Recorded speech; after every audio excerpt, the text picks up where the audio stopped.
We haven't quite had that perfect game yet. They've all an easier game against Italy. দর্শক, টি-20 বিশ্বকাপের সেরা দ্বিতীয় দল বাংলাদেশ। স্কটল্যান্ড হচ্ছে ছোট দল। তাদের সাথে আমাদের খেলা কিভাবে জমে? তাদের পরিবর্তনে যদি আজ বাংলাদেশ থাকতো তাহলে আমাদের ম্যাচটা আজ জমে উঠত। তবে রাজনৈতিক কারণে বাংলাদেশকে বিশ্বকাপের দল থেকে বাদ দেওয়াটা একেবারেই ভুল হয়েছে। এরপর সংবাদ সম্মেলনে একই বললেন ইংল্যান্ডের অধিনায়ক হ্যারি ব্রুস। বাংলাদেশকে প্রশংসায় ভাসিয়ে যা বললেন তিনি। প্রিয় দর্শক, বিশ্বকাপে স্কটল্যান্ডের বিপক্ষে জয় দিয়ে আসর শুরু করেছে ইংল্যান্ড।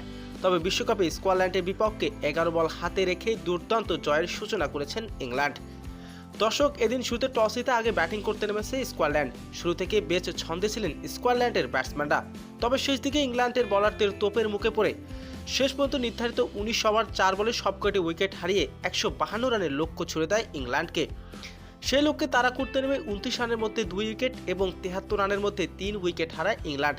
তবে শেষ দিকে স্কটল্যান্ডের বোলারদের কোনো সুযোগই দেয়নি ইংল্যান্ডের ব্যাটসম্যানরা। তবে শেষ দিকে 11 বল হাতে রেখে জয়ের বন্দরে পৌঁছে যান ইংল্যান্ড।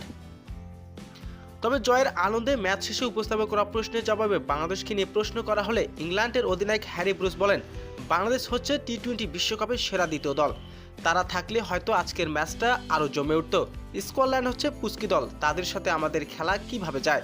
তবে বিশ্বকাপে বাংলাদেশ নেই, তাদেরকে খুবই মিস করতেছি। প্রিয় দর্শক, ইংল্যান্ডের অধিনায়কের এমন মন্তব্য আপনার কেমন লেগেছে? দর্শক, জানিয়ে দিন আপনার মূল্যবান মতামতটি কমেন্টে।